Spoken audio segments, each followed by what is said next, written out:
ये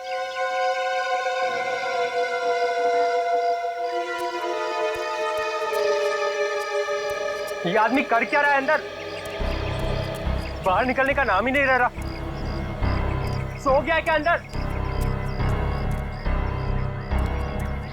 कमाल के लोग, दूसरे के टाइम की तो कोई वैल्यू ही नहीं।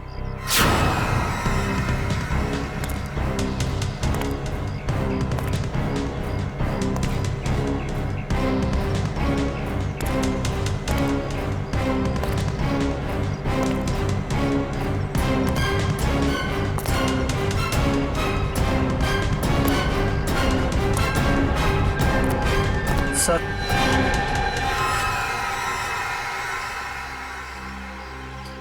इतना लेट?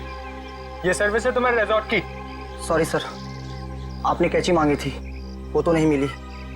चाकू लेकर आया, इससे काम हो जाएगा। तो ब्लडी लाउजी पीपल, 10:30 हो गए, मीटिंग्स करनी है, अपॉइंटमेंट्स है, और अंदर ये आदमी बैठ के धरना दे रहा है। सर, आप अंदर नहीं जा सकते सर। हेलो भैया, सुन रहे हैं आप? ओ भाई साहब, जल्दी कीजिए, मुझे लेट हो रहा है। शराफत नाम की भी कोई चीज होती है, घर ही बनाकर बैठ गए हो। इग्नोर करने की भी हद होती है यार। अरे सुनाई दे रहा है कि नहीं आपको कुछ?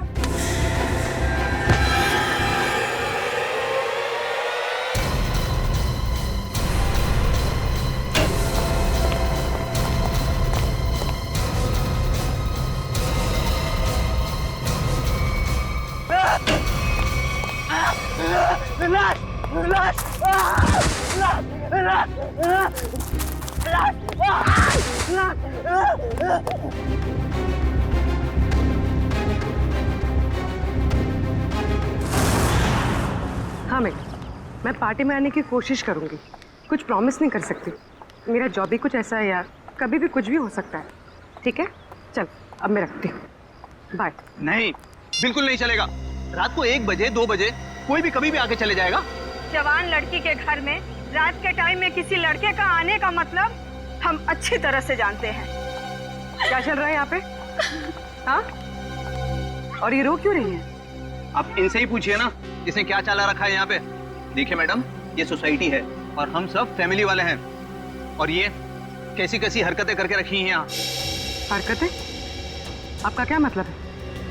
इसका मतलब ये है कि ये दोनों लड़के रात बिरात इसके घर आते हैं, दरवाजा खटखटाते हैं, शरारत करते हैं। और तुम एक बात कान खोलकर सुन लो, तुम यहाँ से खुद से चली जाओ, नहीं तो हम सब मिलकर तुम्हें जबरदस्ती यहाँ से निकाल देंगे। एक मिनट, शांत हो जाइए आप लोग। कौन है ये लोग? मुझे नहीं मालूम कौन है ये। 2 दिन से मेरी रूम पार्टनर नहीं है और ये लोग रोज रात को आके मुझे तंग करते, जबकि मैंने इनको कभी देखा भी नहीं है। देख जिया, झूठ मत बोल। तू ही हमें बुलाती है और अब पहचानने से मना कर रही है। हाँ, कसम से हमेशा खुद ही फोन करके बुलाती है हमें। देखो, झूठ मत बोलो, मैं तुम लोगों को नहीं जानती हूँ।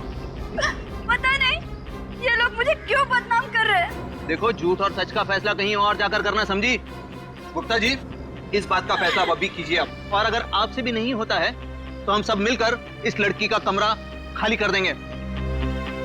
प्लीज सर, ऐसा मत कीजिए। देखो, मैं तुम्हें भाड़े पे एक घर देने के वक्त कहा था ना, हमारे सोसाइटी का रूल बहुत सख्त है। क्या बोला था ना? बोलो। प्लीज सर, इसमें मेरा कोई कसूर नहीं। फिर भी 2 दिन में मेरी रूम पार्टनर आ जाएगी, तब मैं अपना सारा सामान यहाँ से शिफ्ट कर लूंगी। ओके, 2 दिन का टाइम देता हूँ, लेकिन 2 दिन में रूम खाली हो जाना चाहिए, समझी? तुम दोनों भागो यहाँ से। अरे चलो निकलो। ठीक है जिया, ये तूने अच्छा नहीं किया। हाँ। पहले खुद ही हमें बुलाती है और फिर इंसल्ट करती है। कमाल है यार। चल चल। जिया, रोम, अगर तुम बेकसूर हो तो सच सामने आ जाएगा। रोम,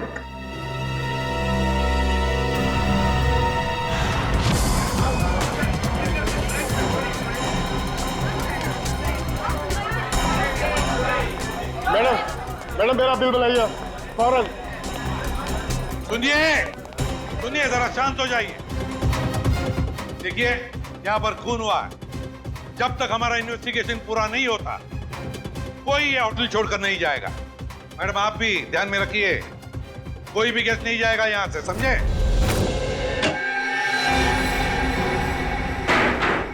सर बॉडी नहीं है। बॉडी नहीं है? ये कैसे हो सकता है? बॉडी गई कहां? बॉडी कैसे गायब हो गई? ये कैसे हो सकता है? और सर, अगर किसी ने मर्डर किया है और अगर वो बॉडी ले गया तो फिर ये सिर क्यों छोड़ गया? वही तो, अगर सिर यहां छोड़ा और लाश कहीं पर लेकर गया तो कोई ना कोई निशान तो होने चाहिए था। किसी ना किसी ने तो देखा होगा। कोई ना कोई तो जगह हो सकती है। कहां गई लाश? हुआ क्या यहां पर? नहीं नहीं नहीं नहीं, यहां पर जो कुछ भी हुआ है ना सांखे, यहीं पर हुआ है, इसी 4 दीवारों के अंदर, स्टीम बॉक्स में, यहीं पर। सर, इस सिर को देख के ऐसा लगता है किसी ने बहुत ही बेरहमी से कत्ल किया इसका। लेकिन यहाँ पे एक भी खून का निशान, कोई धब्बा, कुछ भी नहीं है। एग्जैक्टली। अगर सिर कटा है तो खून होना चाहिए था इन दीवारों पर, खून होना चाहिए था इस फर्श पर, लेकिन यहाँ पर खून का कोई भी निशान नहीं, कोई धब्बा नहीं। यहाँ देखो, इस बॉक्स में खून का कोई भी निशान नहीं, कोई भी निशान नहीं, ना कोई हथियार का निशान। सांखे, सिर कटा हुआ है, लाश गायब है, लेकिन इस पूरे कमरे के अंदर कुछ भी निशान नहीं, कमरा सुथरा साफ है। इसका मतलब कुछ ना कुछ तो गड़बड़ जरूर है, कुछ ना कुछ तो गड़बड़ जरूर है बॉस। सर, हाँ सर, जिसका खून हुआ है उसके दोस्त बाहर आए हुए। ठीक है, तुम चलो, मैं आता हूँ। सांखे, देख ले इस कमरे का एक एक कोना कोना छान वाले, देख ले कुछ मिलता है क्या। देखता हूँ। सर ये रहे। आप लोग रजित के दोस्त हैं? जी सर। आखिरी बार कब मिले थे रजित? सर, आज सुबह ही मुलाकात हुई थी। तो क्या कुछ फर्क लगा आपको रजित के बर्ताव में?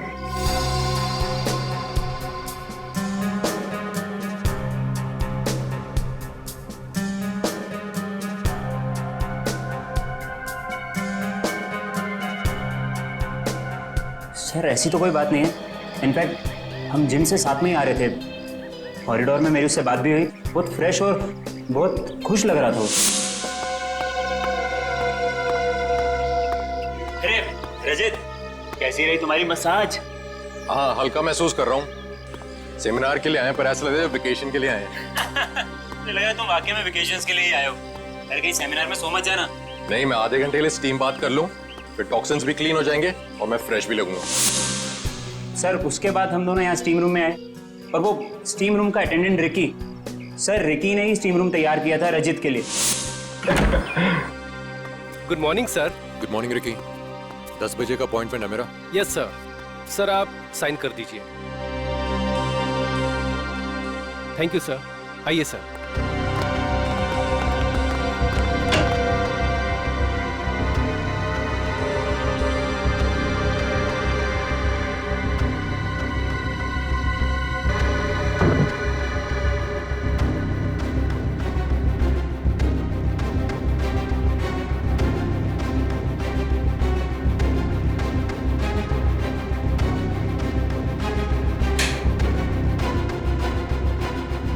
कितना टाइम लगेगा? सिर्फ 25 मिनट। चल रजित, एंजॉय कर, ब्रेकफास्ट में मिलते हैं। चल ठीक है, ओके। स्टीम रूम का अटेंडेंट रिकी। रिकी, ये स्टीम रूम का अटेंडेंट रिकी कहाँ है? जरा बुलाओ उसे।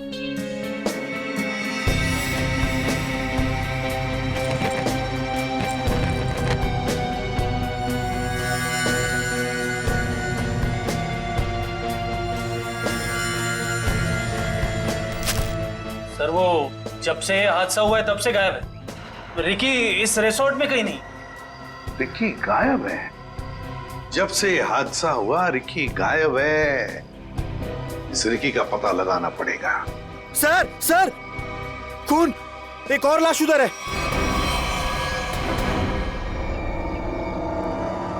ये हो क्या रहा है आपके होटल में? हाँ, एक सिर मिला है जिसकी लाश गायब और अब ये दूसरा खून। सर मैं तो खुद परेशान हूँ, ये क्या हो रहा है मुझे समझ नहीं आ रहा सर। अब बाहर फेरिए।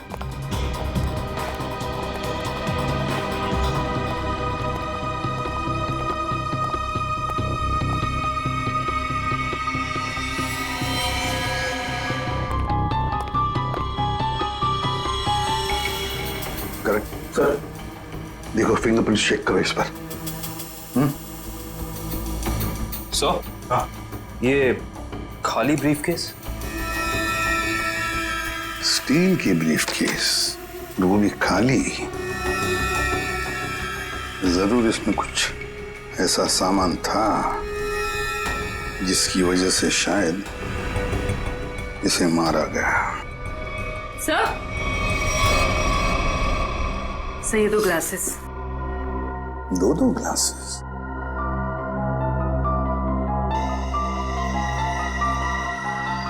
लिपस्टिक वगैरह के तो कोई मार्क नहीं, लेकिन एक बात तो पक्की है कि यहाँ पर इसे मिलने कोई आया तो था जरूर।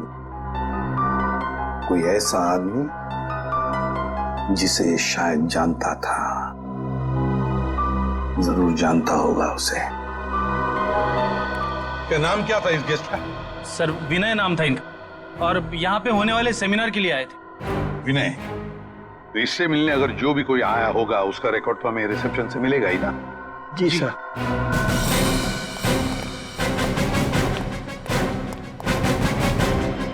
देखो, विनय के बारे में और कुछ जानना चाहते हैं हम लोग। ये विनय कब आया था यहाँ पर? सर मिस्टर विनय ने आज सुबह ही चेक इन किया था हमारे रिजॉर्ट में, करीब 8 बजे।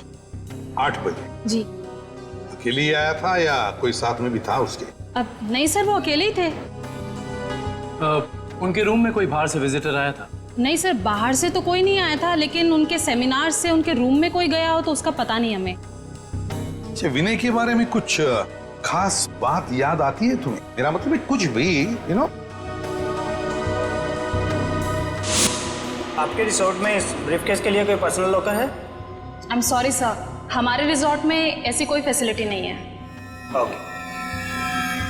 हाँ सर, उनके पास एक छोटा सा स्टील का ब्रीफकेस था जिसे वो कुछ ज्यादा ही संभाल के रख रहे थे, और उसके लिए उन्होंने पर्सनल लॉकर के बारे में भी पूछा, बट सर हमारे रिजॉर्ट में ऐसी फैसिलिटी नहीं है। स्टील का ब्रीफकेस? लगता है ये वही स्टील का ब्रीफकेस है जो हमें उसके बेड पर से मिला है। जरूर उसके अंदर कोई कीमती, कोई इंपॉर्टेंट सामान होगा। सर ऐसा भी तो हो सकता है कि इस विनय की मौत का यही कारण हो। हाँ सर, विनय के रूम में कोई होटल के बाहर से नहीं, होटल के अंदर से आया था और दोनों साथ में ही बैठे थे। सर। हाँ करण। सर इस फोन पर जो फिंगरप्रिंट थे उसे उठा लिया सर। Very good. देखते हैं आखिरी फोन किसका था। पार्टनर? जरूर किसी पार्टनर ने फोन किया था विनय को। पता लगाना पड़ेगा है कौन ये पार्टनर।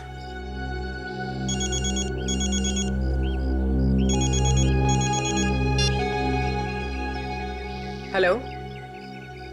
हाँ, तुम आज से ही काम शुरू कर दो, ये जरूरी है।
जिया,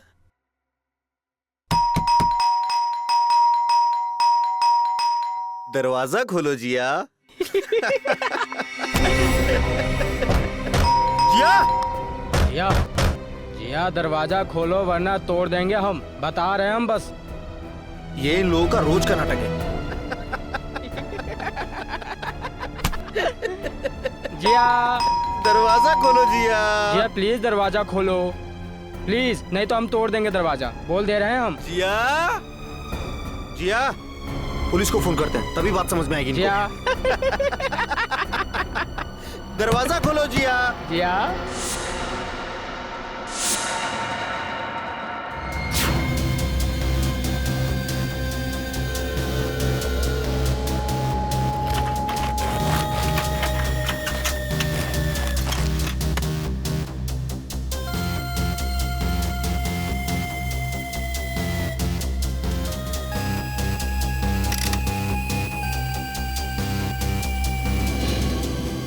सर, आता रहेगा।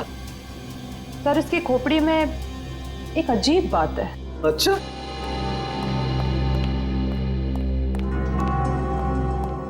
क्या अजीब बात है? सर इसकी गर्दन पे ना तो किसी चीज से काटने का निशान है और ना ही तोड़ने का। लेकिन कोई ना कोई निशान तो जरूर होना चाहिए। हाँ, कोई निशान तो होना ही चाहिए। अगर हथियार का नहीं है तो किसी और चीज का निशान होना चाहिए जिससे मारा गया। और इसकी खोपड़ी का अंदर का हिस्सा बिल्कुल खाली है। ऐसा लगता है जैसे कि सारी चीजें पिघलकर बह गई हो। ऐसा कैसे हो सकता है तारिका? इसके अंदर कोई मोम तो होता नहीं, खून है, मसल्स हैं, टिश्यूज हैं। हाँ लेकिन ये खोपड़ी बिल्कुल खाली है। अच्छा तारिका, इसकी खोपड़ी में से जो फ्लूइड निकला था, तुम उस फ्लूइड को चेक करो, उसमें जरूर कुछ ना कुछ मिलेगा। सर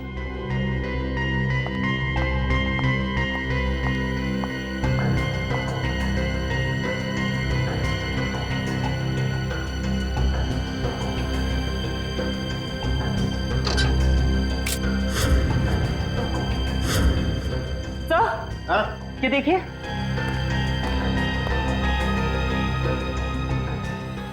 अरे एसिड, इसकी खोपड़ी के अंदर एसिड। सर इसका मतलब है एसिड या किसी केमिकल से इसके सर के अंदर के हिस्से और इसके शरीर को पिघला दिया गया और फिर स्टीम बॉक्स के ड्रेन पाइप से बाहर निकाला गया। हाँ, और वो भी 30 मिनट के अंदर। सर ये कैसे हो सकता है? हमने तो पढ़ा था कि कॉन्सेंट्रेटेड एसिड में किसी भी बॉडी को पिघलने के लिए कम से कम 20 घंटे लगते हैं। You're right, श्रेया, 20 घंटे ही लगने चाहिए, लेकिन इस केस में ऐसा नहीं हुआ। एक और बात, इस ड्रेन पाइप में मुझे कैल्शियम फॉस्फेट, जिससे इंसान की हड्डियां बनती हैं, वो और कुछ टिश्यूज के टुकड़े मिले हैं। मुझे लगता है जिस एसिड से इस आदमी के शरीर को पिघलाया गया है, यह एसिड किसी की इन्वेंशन है, कोई नई खोज। हाँ सर, उस बॉटल के निचले हिस्से से जो निशान बना था जिस केमिकल से, वो भी एसिडिक है और हमारे किसी केमिकल से मैच नहीं करता।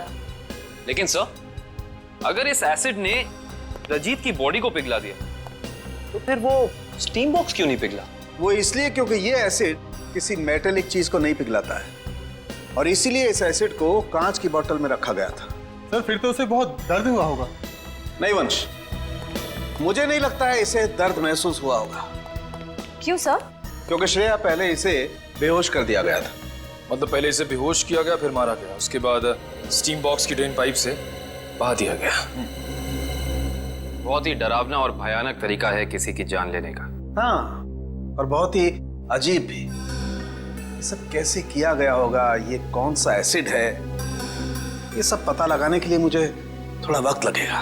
लेकिन सर, अगर ये किसी का आविष्कार है, नई खोज है, तो जाहिर सी बात है उसने इसके पेटेंट को रजिस्टर करवाया होगा। बिल्कुल करवाया होगा। इंटरेस्टिंग। इसका मतलब जिसने भी पेटेंट रजिस्टर करवाया है उसकी सारी इंफॉर्मेशन हमें गवर्नमेंट ऑफिस से मिल सकती है। हेलो, क्या? रजीत का? ओके। अभी पता चला है कि विनय ने जिस पार्टनर वाले नंबर पे फोन किया था वो और किसी का नहीं बल्कि रजीत का नंबर था। इसका मतलब विनय और रजित एक दूसरे को जानते थे और रिजॉर्ट में विनय के कमरे में हमें जो 2 ग्लासेस मिले थे उनमें से एक ग्लास शायद रजित का था। अब तो विनय के घर वालों से ही पता करना पड़ेगा। लगता है रिकी घर पर नहीं है, तोड़ दो दरवाजा।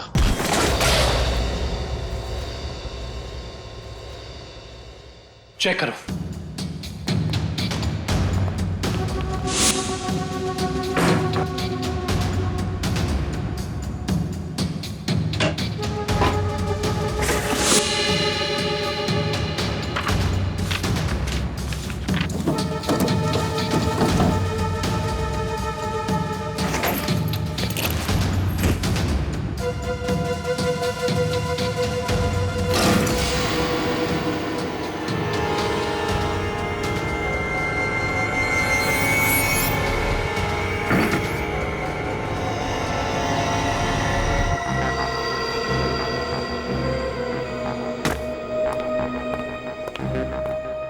ये बॉटल देखो, इसका नीचे का हिस्सा बिल्कुल वैसे ही है जैसा निशान हमें रिजॉर्ट के स्टीम रूम में मिला। ओह, तो इस केमिकल से रिकी ने रजित की बॉडी पिघलाकर उसका खून कर दिया है। हाँ, लेकिन एक स्टीम रूम का अटेंडेंट किसी को इतनी चालाकी से नहीं मार सकता। ये उसके दिमाग का काम हो ही नहीं सकता। कोई है जो उससे ये करवा रहा है। कौन करवा सकता है ये सब? इसका जवाब तो रिकी देगा। हाँ, और उसके लिए रिकी का मिलना बहुत जरूरी है। चलो बाहर लोगों से पूछते हैं, शायद उसे जाते हुए किसी ने देखा। एक्सक्यूज मी, आप लोग सब यहीं आसपास रहते हैं? जी जी।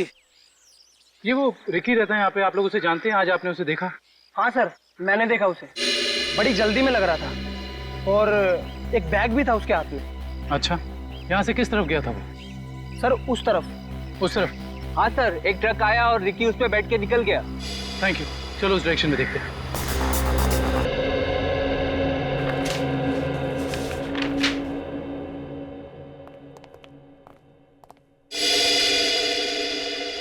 जी कहिए। सीआईडी। सीआईडी? जी, पिछले हफ्ते में जितने भी एसिडिक केमिकल्स को पेटेंट कराया गया है उन्हें रजिस्टर करवाने वालों के नाम और पते हमें चाहिए। केमिकल का कोई नाम भी तो होगा। आप वो फाइल हमें दे दीजिए, हम खुद ढूंढ देंगे। ठीक है।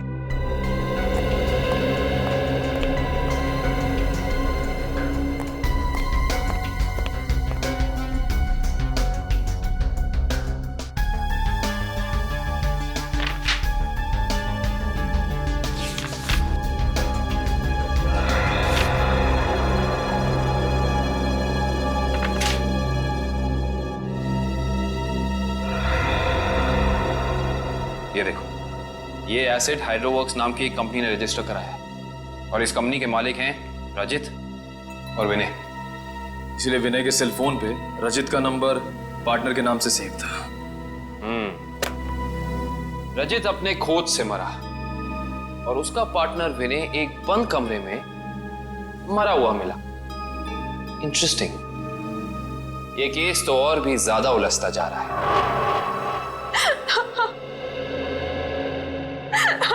नैना जी, हमें भी बहुत दुख है विनय की मौत का। हम आपका ज्यादा वक्त नहीं लेंगे। हाँ, लेकिन आपसे थोड़ी जानकारी चाहिए हमें। मुझे तो अभी भी समझ नहीं आ रहा कि विनय से किसी की क्या दुश्मनी हो सकती है। बेहद शरीफ और मिलनसार इंसान थे मेरे विनय। अच्छा, ऐसा कोई हादसा या कभी उनकी किसी के साथ कोई तू मैं हुई हो या कोई दुश्मनी, कुछ याद है आपको? दुश्मनी तो कोई नहीं थी, पर हाँ, कुछ दिनों से उन्हें कुछ धमकी भरे फोन जरूर आ रहे थे। धमकी? कौन थे ये लोग? मालूम नहीं, पर मैंने बहुत समझाया उन्हें कि उन्हें जाके पुलिस में कंप्लेन कर देनी चाहिए, पर उन्होंने मेरी एक ना सुनी। कहते रहे कि कोई मजाक कर रहा होगा। सीरियसली लिया ही नहीं इस बात को। नैना जी, आप हमें हाइड्रोवर्क्स के बारे में क्या बता सकती हैं? हमारी इंफॉर्मेशन के हिसाब से विनय और रजीत दोनों पार्टनर्स थे और इन दोनों ने मिलकर एक बहुत ही खास केमिकल की खोज की थी। देखिए, मैं बस इतना जानती हूँ कि वो दोनों साथ में काम कर रहे थे, बस। देखिए नैना जी, उसी केमिकल का इस्तेमाल करके पहले किसी ने रजीत को और फिर विनय को मार डाला। ऐसा कैसे हो सकता है? वो केमिकल तो विनय अपने साथ लेकर जाने वाले थे, एक ब्रीफकेस में। उन्हें सेमिनार में कुछ पेपर सबमिट करने थे और वहीं उन्हें रजत से भी मिलना था। अच्छा नैना जी, क्या पहले कभी ऐसी कोई घटना हुई है जिससे हमें कोई सुराग मिल सके? ऐसा कुछ खास तो नहीं, पर हाँ, कॉलेज के दिनों में जब वो जूनियर कॉलेज में पढ़ते थे तब कुछ तो केस हुआ था जिसकी वजह से उन्हें कॉलेज से रेस्ट्रिकेट कर दिया गया था। अच्छा, वो केस क्या था, कुछ उसके बारे में पता है आपको? देखिए, मैं ज्यादा कुछ नहीं जानती, पर बस इतना पता है कि कुछ तो केस हुआ था जिसकी वजह से उन्हें रेस्ट्रिकेट कर दिया गया था बेवजह। कौन सा कॉलेज था ये? GRN college. Thank you. Vinay और रजीत के खून का इस कॉलेज की घटना से क्या संबंध है, पता करना पड़ेगा।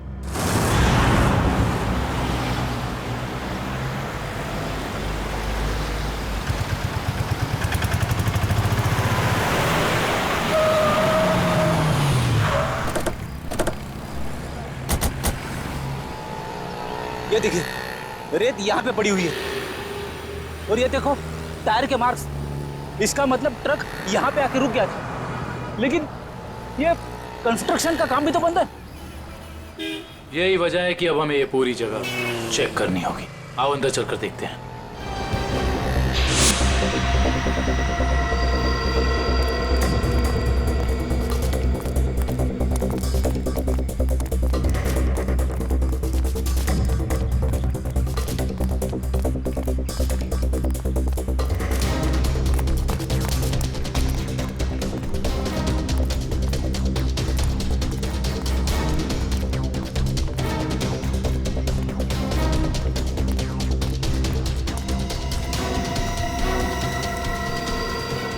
सर, रिकी यहाँ पे है।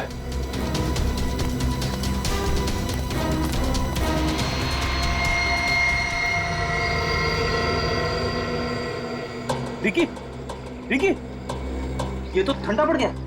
हाँ सर, इसकी स्किन भी कड़क हो गई है। पहले से हॉस्पिटल पहुंचाओ।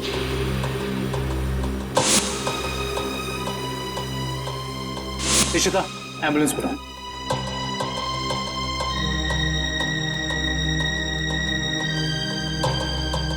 इसके शरीर पे जेल जैसा कुछ लगा हुआ है, जिसकी वजह से इसका शरीर अकड़ गया होगा। और ये देखिए, आसपास के पत्थरों पे भी जेल जैसा ही है। ये देखो,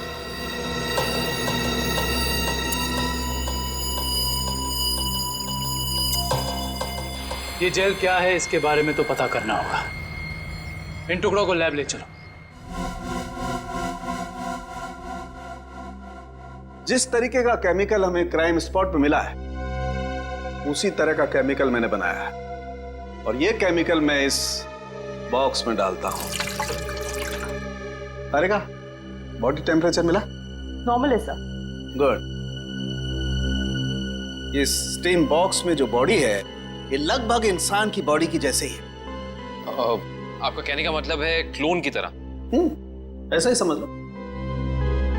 अब इस मशीन में हमने जो केमिकल डाला है, उसकी स्टीम हम इस स्टीम बॉक्स में पास करते हैं। लगभग 30 मिनट तक हम स्टीम पास करते हैं। उसके बाद देखते हैं क्या होता है।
गजब हो गया सर, 30 मिनट में पूरी बॉडी डिसॉल्व हो गई। हाँ निखिल, ये केमिकल बहुत पावरफुल है। थोड़ी सी मात्रा में पूरी की पूरी बॉडी पिघल करके बह जाती है। रिकी की बॉडी भी इसी केमिकल की वजह से फ्रीज होकर के अकड़ गई थी। आई सी, बहुत ही खतरनाक केमिकल है ये।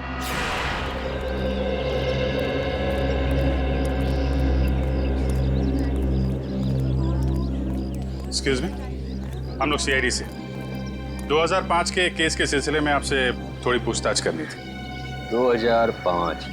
ये तो बहुत पुराना केस है, लगभग 9 साल पुराना।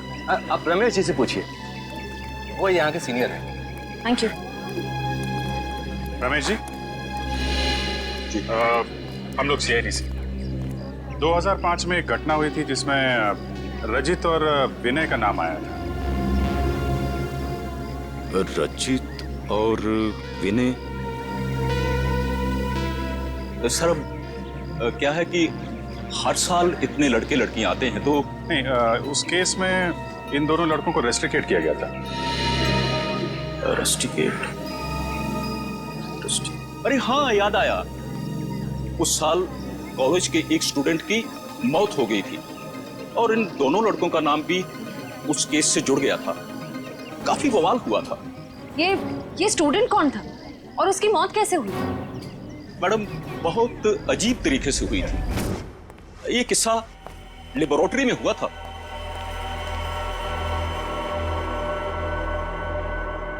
इतनी देर तक कौन काम कर रहा है? कौन काम कर रहा है?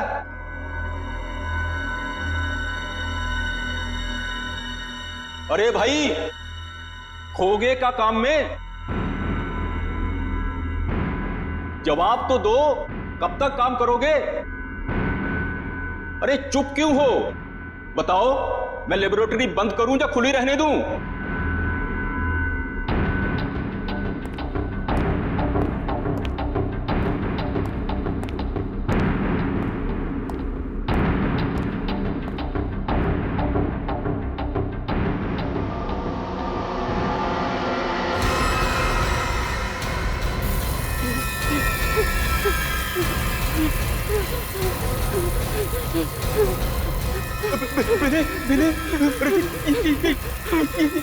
ये देखो संपत को क्या हो रहा है?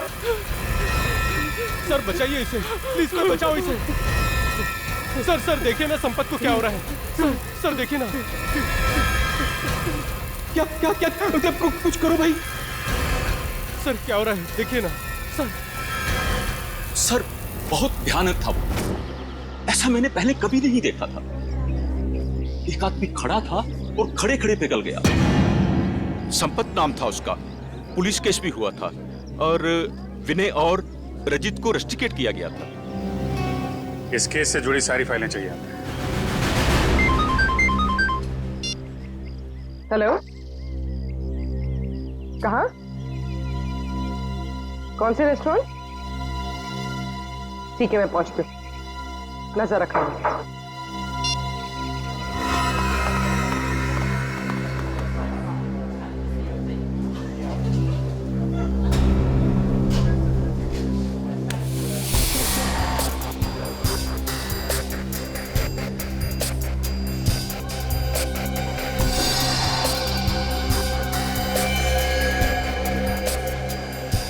मजा तो आता है यार। अरे काहे का मजा यार? पता है, रात को जैसे ही जाते हैं ना उसके घर के सामने, तभी चौकीदारों को पटाना पड़ता है।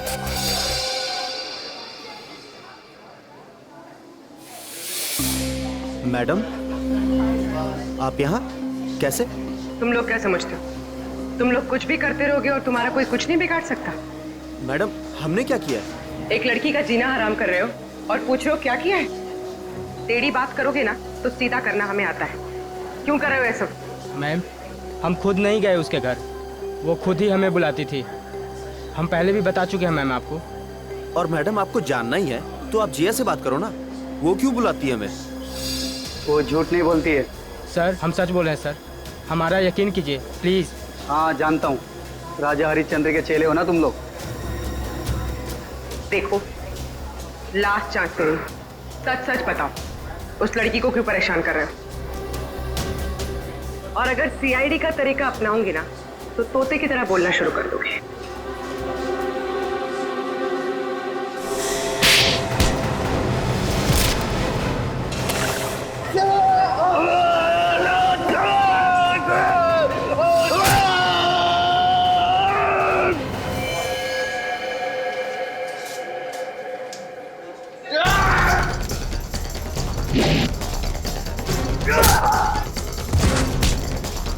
लड़कियों को छेड़ता है।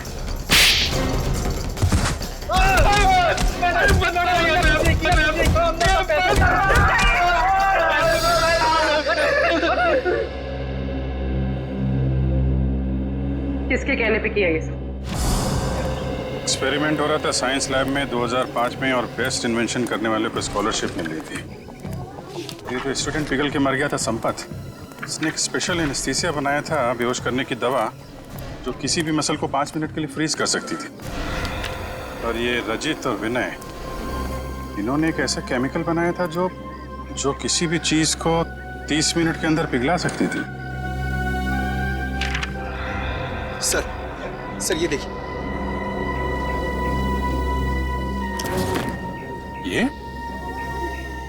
ये भी उस वक्त कॉलेज में था,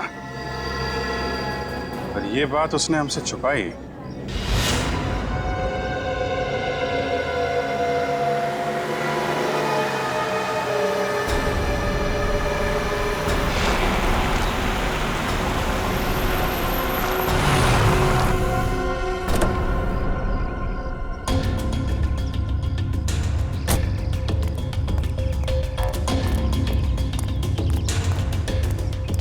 पैसे लिए? हाँ, ये देखो।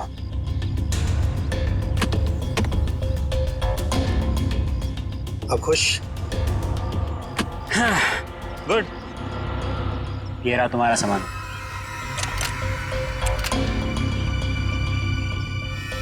तो ये है दुनिया का सबसे बड़ा आविष्कार जो अब मेरा होगा। बिल्कुल तुम्हारा है। Thank you. Welcome.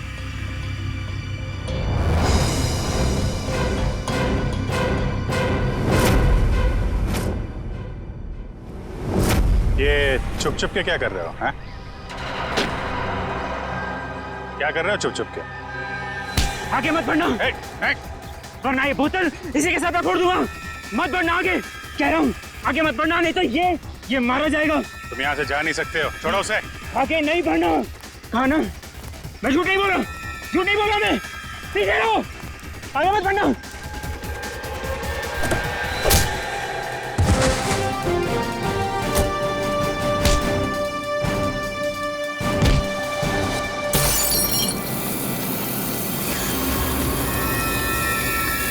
Christian, punch, hospital लेकर आओ जल्दी।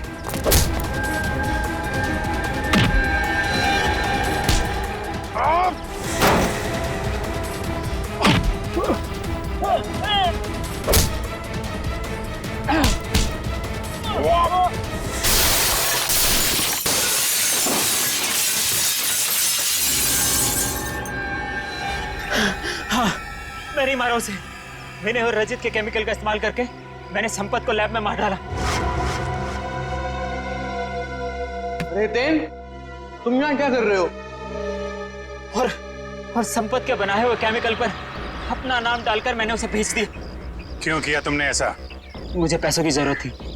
मेरे खर्चे पूरे नहीं पड़ रहे थे। और जब मुझे पता चला कि संपत ने एक ऐसे केमिकल का आविष्कार किया जिससे बॉडी फ्रीज हो जाती, उसकी इंटरनेशनल मार्केट बहुत ज्यादा थी। उससे वो केमिकल हासिल करने के लिए मैंने उसे भी मारा। रजित और विनय को उन्हीं के खोजे हुए केमिकल से मार दिया और केमिकल बेच के पैसा कमाना चाहते थे, क्यों? हाँ। और इसमें वो स्टीम रूम का अटेंडेंट रिकी, उसने तुम्हारी मदद की थी। हाँ, लेकिन मैंने उसे पैसे दिए थे। इस बॉटल का सारा केमिकल टीम बॉक्स में डाल देना। जैसे ही काम खत्म हो जाए इस बॉटल को गायब कर देना। चलो। हाँ, समझ गया। चलो निकलो। मैंने पहले विनय को मारा।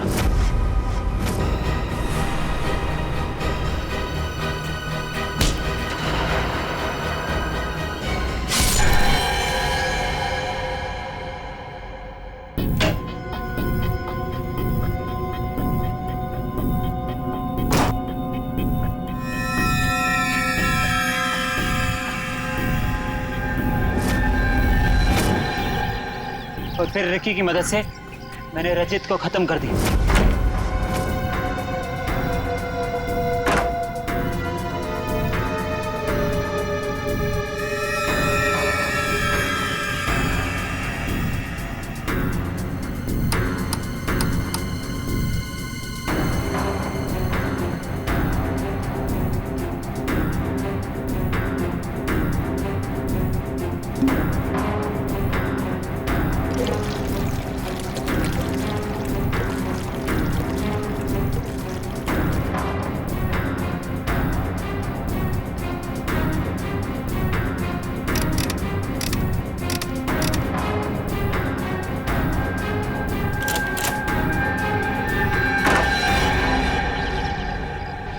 रिकी तो तुम्हारा साथी है ना, फिर उसे मारने की कोशिश क्यों की तुमने?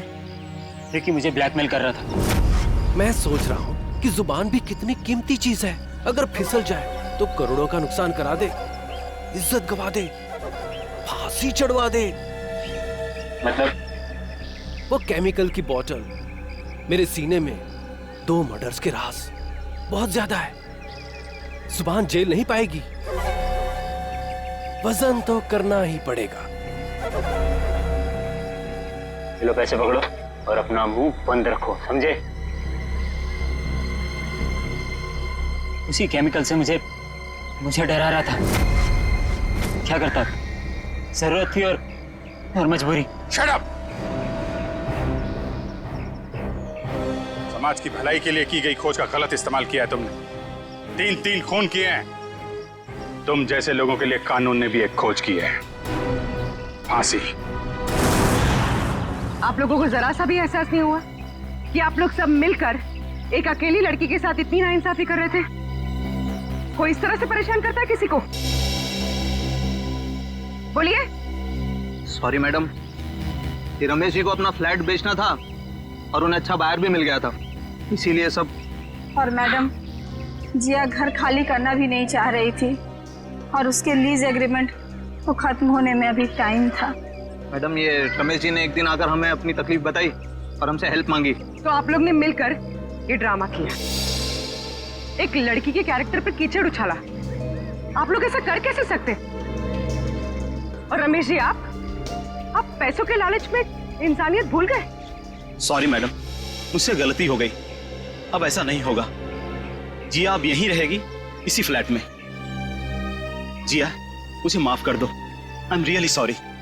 प्लीज सर, सॉरी बोल के मुझे शर्मिंदा मत कीजिए।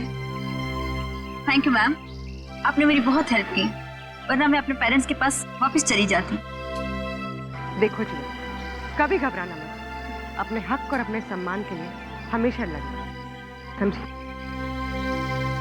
Best of luck. Thank you ma'am.